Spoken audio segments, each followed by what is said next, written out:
So these are some issues. So can I go and just say, so I agree with you. I read Genesis literally. Yeah. That was literally 24-hour period. Okay. But I say, how do I understand what it means, those specific words? And I would say that it does, and the majority of Old Testament scholars would say that actually Genesis is a temple account. It's about God endowing this creation to function as a temple. And so it is not God actually materially putting things together, but it's him endowing it now as his temple to function. Yeah. And so the seventh day when he rested, it means that now he enthroned himself in this temple. Let me give you a couple of... Yeah, I'm with you. Sorry, that is the majority position of Old Testament scholars. Right. So, because they have now said we need to understand it within its ancient Near Eastern. So I don't go to Ken Ham, who's like the best young Earth creationist or whatever, okay, because he's reading it incorrectly. Most scholars will say actually read it within its context, read it within its ancient Near Eastern context, and you will understand that it's... Let me ask you some questions, right? Now I ask this to many Christians, frankly. I mean, I don't know what... And now there is I'm not sure if you know about this or you know about this, but there literally is a society now called the Flat Earth Society. Yeah? Oh yeah. I just found that out a few years ago. I mean, what do you believe? Do you believe that the Earth is flat or round? No, I don't believe the Earth is flat. What about you? But go on, Josh. No, please. You don't believe it's flat? No. So is it round?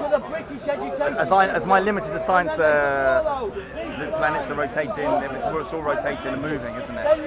Yep. Okay, so I just wanted to make just qualify what I said. Sorry. Yeah, go ahead, sir. So, well, number one, we have to hold to probability. So I would say that it's highly probable, and I think that's how scientists and the majority of philosophers who utilise an inductive method they say that you have to say more probable than not the Earth is round, but you can never say that it's certain. Okay, accepted. So, all right, so you're saying more probable than not. Yeah. Now, because the thing is, we talked about the Genesis account, which we would agree, if you take it on face value, it would contradict science as we know it. You said that, it would be different to say contradict certain theories. Certain theories. Yeah, that's fine. But here I want to be more specific, because now if we believe, and this is something I put up to many Christians, if we believe that the Earth is round, I personally believe, looking at the Old Testament corpus, it's quite very honestly clear that the Earth is flat in the biblical text. Now I'll give you some quotations just as, please. So for example, if you look at the book of Job, chapter number 9, verse number 6, and if you look at the book of Psalms, chapter number 75, verse number 3, both of those references refer to what seems to be a flat earth which is supported by pillars.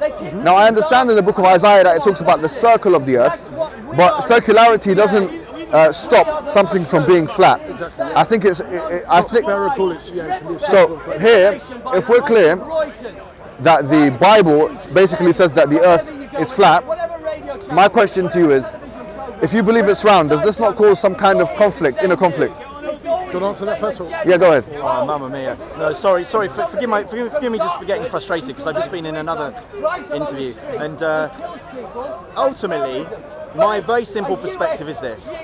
God in eternity, when Jesus was with him, the Holy Spirit was with him, God went bang, spoke his word, started time off. No, but I'm not talking about time. But that is the bottom line, that Jesus died for humanity's Okay, sins. but that's not the question. That's not the question I asked you, though. The only issue really at hand, ultimately, is the cross. No, but now it seems like you're just not answering the question. Go ahead and answer it. Okay, so I would say the Bible doesn't teach that the earth is flat. So what does it mean?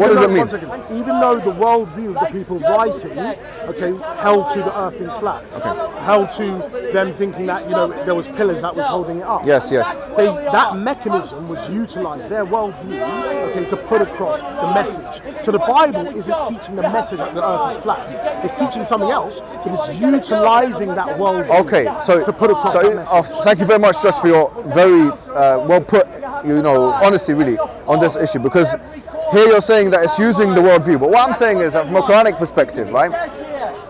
If you look, for example, in chapter number 39, verse number 5, it says, يُكَوِّرُ اللَّيْلَ عَلَى النَّهَارِ وَيُكَوِّرُ النَّهَارَ عَلَى اللَّيْلِ وَسَخَّرَ الشَّمْسَ وَالْقَمَرَ كُلٌّ يَجْرِي لِأَجَلٍ مُسَمَّى. It says that he rolls the day into the night and rolls the night into the day, and he causes the sun and the moon to move in their orbits, and all of them are running to a fixed or appointed time. These verses, as well as chapter number 36, verse number 40, where it says, وَكُلٌّ فِي فَلَكٍ يَسْبَحُونَ, that all of them are, when it talks about the earth, the sun and the moon, it says all of them are in an orbit in their own axis, makes it very clear to us that from an Islamic perspective, that the shape of the earth is round. Now there are other verses in the Quran that says, you know, he spread the earth and these kinds of things, chapter 79 verse 30. But now if we look at what the classical exegetes have said, if you look at the likes of Ibn Taymiyyah, who was about 800, 900 years old, existed 800, 900 years ago, or Ibn Hazm, or Ahmad ibn Hanbal, who died 241, all of these individuals come to the conclusion that the earth is actually round.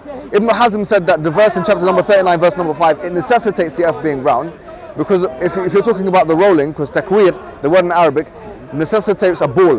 It actually necessitates a ball. So they, without use of, let's say, the scientific evidences, just from the exegetical approach, or the hermeneutical approach I mean, here they extrapolated that the earth is round. Now, here, this was in an ancient society where the majority, I'm not going to say all people said that the earth is flat, but the majority of that time maintained that the earth was flat. However, despite that, the scholars of Islam had come to a conclusion that the earth is actually round. Now, my question to you is, doesn't this show you, first of all, that you can have a book that refers to or speaks to an ancient people in such a language as would allow them to actually extrapolate more about the universe, yes, in a language which they still understand, point one, and point two, doesn't this show that the Quran, in this case, is more accurate in a plain way than the Bible? So, I would say, no, I disagree with you. Yes. Because the problem that you have, if you're going to utilize, you know, let's say a scripture to tell you about the natural world, number one, natural theories or the scientific theories are not certain, like I said. So let's say that. But the earth being round. No, it's not certain. It's not certain. It's not certain. Yeah, it's not certain. So it's a theory is just a well-evidenced hypothesis. Yes. Okay. And so they've got a lot of evidence that supports it. But scientists work to falsify theories. Now what I'm saying, so one second. Yeah, so go ahead, let's say, yes. 500 years from now, yes, the earth being round was falsified. Where would the Quran be with that? You'll have to say, oh no, it was speaking metaphorically. No, we wouldn't say that. You would change your interpretation. No, let me correct that, to be fair. Okay. Yeah, please do. Because actually there were times in Islamic history, like for example the Quran in chapter 21 verse 30, it explicitly references an inception of the universe, just like in Genesis chapter 1 it does as well. Yeah. So in these two books, the Quran and the Bible, it always had said that the universe had started. Now, if you look at the steady state theory, it always had said that the universe was there forever. Like for example, even now you have inflation or internal inflation models within the scientific framework which say that the universe was there forever or something. Yeah. Now what I'm saying is that the Quran and Quranic exegetes had always maintained the same thing. They had always maintained that the universe had a beginning, despite the fact that scientists had gone against that. Nowadays, in regards to human evolution, we don't accept human evolution. Human evolution is something. Yeah, we don't believe it as. Okay. So he agrees with me. Absolutely. Yes. It's absolutely we don't. bullshit. We might say we might agree with some aspects of. your idea. Look, we might agree with something like speciation or adaptation. That's not a problem. What we're saying is why don't you hold to macroevolution? First of all, I'm not even saying macroevolution at the moment. What I'm saying is that in the Quran, or the evolution of Homo sapiens. Yes. So why don't the reason why is because I have a different epistemological route to truth. Okay. So my epistemological route to truth necessitates going back to a literalistic or to the Quran, literalistically, and then that will give me all truth. Since I believe that the authorship is actually a godly authorship. From that perspective, it's impossible for me to interpret the Quran as saying that evolution existed. So I won't now going to try and say that evolution, human evolution in particular, happened, because that would be disingenuity to the actual text. Absolutely. But does the Quran teach about, you know, let's say the theory of gravity? The Quran does. The thing is, if you, as we said before, gravity was implied by the fact that the earth is round. Yeah. Does it teach? I mean, it doesn't say gravity. No, the Quran doesn't talk about gravity. Then that means that you have to use an epistemology that utilizes the scientific Absolutely. methodology to understand what gravity Absolutely. is. So, But just to stop you there 1 second, yeah? I'm not saying that we shouldn't use such an epistemology. What I'm saying is that where the epistemology churns out results which are contrary to the text, we will reject that. We will reject the results. Yes. Yeah? Yes, you have to, but Christians don't, so they're flaky. No, not you, Josh, no, but I would the say people that wrote the books that you were reading. No. So you would agree with me that some Christians now are just becoming flaky? that we've evolved from. Sorry, Josh. No, but what do you think about? Josh. Sorry, Josh. Sorry, I apologize. No, it's all right. Josh, Sorry, Josh. what's his name? Someone else's What's his name ideas. again? Alexander. Alexander, how could I forget? Alexander, I was going to say to you, now, do you reckon that there is any way that you can look at the biblical discourse and extrapolate or come to the conclusion that evolution of Homo sapiens? Never. Would you billion years. Would you agree with me? I'll tell you what it is. It is Yes. a lie from. It is a lie from hell. Would you agree? Appreciate a humanistic approach that says that there was no God and we didn't need God and therefore we've just bounced off of billions of years ago. Would you agree with one more question to it, and I'll come to you. I promise you. I'm not attacking your ideas. No, you're not. I just I'm want to- attacking some. I promise you, I will come back to you, Sorry, right? Josh. I just wanted to ask a question. What I'm asking you is very specific, right? Me and you both believe in, let's say, ancient texts, yeah? In the Bible, is there any way you can look at the Bible and conclude that human evolution is actually? Absolutely, never in a billion years. Is there any verses you can say? Never in a million, billion, trillion. So is the Bible against Excuse human? that pun, but is the never Bible in a trillion, gazillion Is the years. Bible against human evolution? Yes. Okay, go ahead. Now, can I say 100% yes. That's fine for you to say that, but that's not the majority position of scholars. who are Evangelical studying- Christians would hold Yeah, to I'm not that saying in America. evangelical Christians. I'm saying scholars who are studying the text themselves. So can you give us some names of They're some? not scholars, they're not scholars. Let me ask you a Sorry, question. go on, Josh. Can you give us some names of some pre-modern scholars before? Because now the thing is, it's easy to say scholars. You're nearly you've nearly finished your PhD yourself, isn't it? Yeah, I've still got a bit of time. Yeah. Still got a bit of time to But do what it. I'm saying is that these scholars have a bias. This bias is a scientific bias that is informed by the 21st century narrative or 20th century narrative. I'm saying now, can you get me any of the scholars of the pre-modern world, let's say for example 300 years, or the rabbinical scholars that held to the fact that human evolution was a plausible construct? No, Of course. not rabbinical. One second. If you go to rabbinical scholars, they would run away from One you. second. They would say absolutely never, Josh. Can I say something? Yes, sorry. Sorry, I feel passionate about this. Theory of evolution was not formulated at that time, so obviously they would never utilise it. They were not scientists, so they wouldn't have understood that mechanism. But like I said before, you can go to pre-modern scholars such as Augustine. I think, if I'm correct, Thomas Aquinas as well, which is around the 12th century. 12th century. So there are people, Origin. What did they say? What did Thomas Aquinas say? I'm saying that they hold to a metaphorical understanding of Genesis, or they hold to an analogical understanding of Genesis. But not everyone holds to it has to be literally material in that God created the world materially in that way. So, but then, one second, then let's say we do move forward into our contemporary scholars now, who aren't just saying that they want to hold on to evolution, because there are, let's say, one of my favourite scholars studying the Old Testament is John Walton. Very great scholar in America. He doesn't hold to evolution. He doesn't think evolution is actually correct scientifically, but he says Genesis itself is not trying to teach us the science of how humanity. Josh, can I just say one thing? I'm not sure if you would agree with me here, but I just want to say that it seems like you're contradicting yourself. I'll tell you, please. I'm sorry to put it in this blunt way, because you're a very nice guy, but the reason why I think you're contradicting yourself is in the beginning, when I was talking about the shape of the earth, you said it's not certain that the earth is round, right? And so therefore we can still maintain a flat earth kind of understanding. You asked me, 500 years from now, if we discover that the earth is not round, we would have to go back to metaphorizing let's say the Quran or whatever it is, yeah?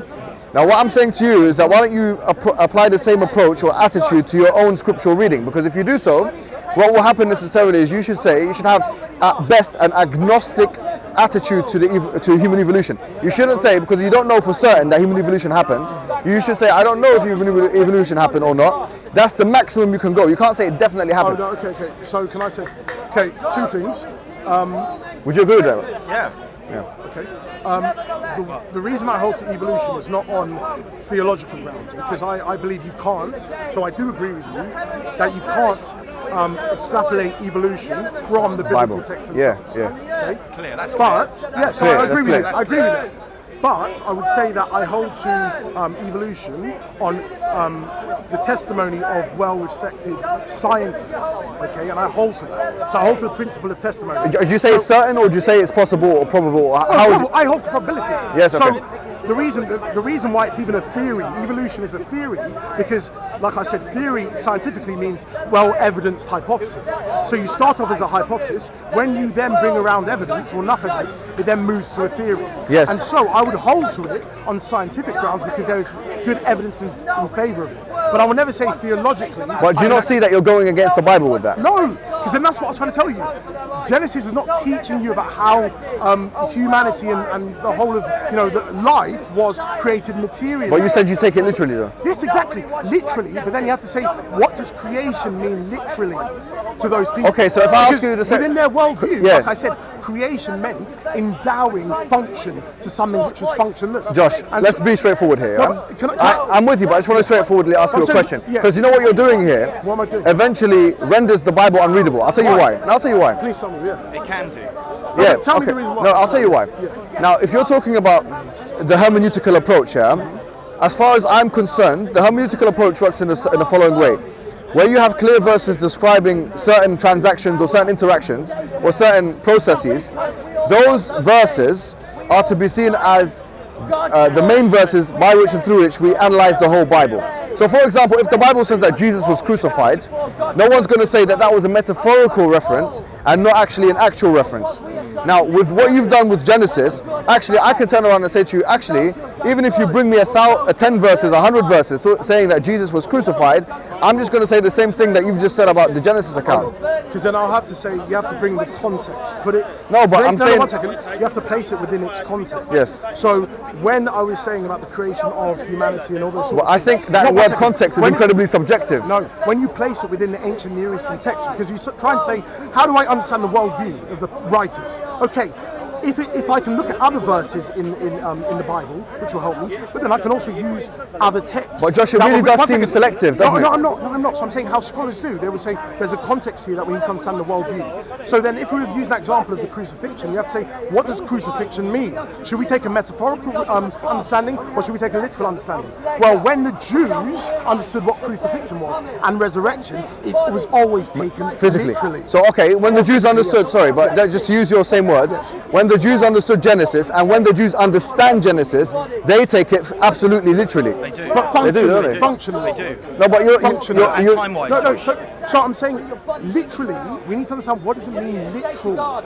Because you're saying literally means, it just means materially created within these 6 days. No, I'm saying it was created within these 6 days, but it was created in a functional manner. What does that mean? So let's say, I gave an example before. It's an interesting idea you've got. No, but it's not my idea. I'm saying, look at I people know like it's John not. I Walton. know it's not your idea. I wish it was mine. I wish it, but, You're a genius, I'll get so are you. No, but people like John Walton and people like, so I give. I've got another one. Is it? Yeah, okay. So I'll give you an example.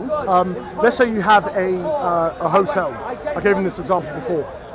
You can have the building, you can have all the beds, you can have everything, you can have the sign. But it doesn't actually start to exist as a hotel until it starts functioning as one. When we start getting customers, we start getting clients and all those sort of things. That's when it starts existing as a hotel, even though the material building is there. So what I'm saying to you that the material world was there, but it wasn't functioning in the manner. Okay, that so that to me is to be honest. I have to be honest with you. I think to Josh as well, to Alexander as well. I think that is an incredible. I would call that hermeneutical gymnastics. Oh, not at all. Let me tell you why. Tell me the I would just say that you're using semantics. No, that's what I believe. What you've just said there, using the word function and using the words that you've used, to almost no. It has no. What you're saying has no meaning, basically. Why not? Either you believe it's a physical thing that happened, or you believe it's a metaphorical thing that didn't happen, but it was describing something else. I think you're getting confused with the terms. I'm not saying metaphor. Okay. So I'm saying when, use the example again, when a hotel literally comes into existence, it only comes into existence when it starts functioning as a hotel. Even though there's the buildings, even though there's everything there, that's materially there. When it starts having clients and customers, it then starts functioning as a hotel. But you seem to be... One second. Thus, I don't understand. it comes into existence. No, but I get what you're saying, but I don't really get what you're saying. I'll tell you why. Why? Because what you're saying is really nothing to do. Now, if I ask you a straightforward question, is the earth, yes, when we say it's a 6-day creation, are we going to limit that to 6,000 years or not? Alexander says we are going to limit that, let's say for example 6,000 years or 6 days or less. Why? Because he is, I have to be honest with you, Josh, I believe he is more, I'm sorry to say it like this, yeah? I believe he's more genuine with the text. I believe he just looks at it and reads it as it should be read. I'm saying, as like I was saying, it wasn't my idea. And so you have to go and argue against the scholars who are utilising that hermeneutics and say, tell me the reason why the utilization of that hermeneutics is incorrect, because we will normally do that. If I want to understand a text, I need to understand the worldview of the person writing it, because I need to understand the purpose of what the author was trying to say. Newton would And say so- you just accept it in faith, by faith. Yeah, but Newton, I'm not taking him as As a a credible theologian on this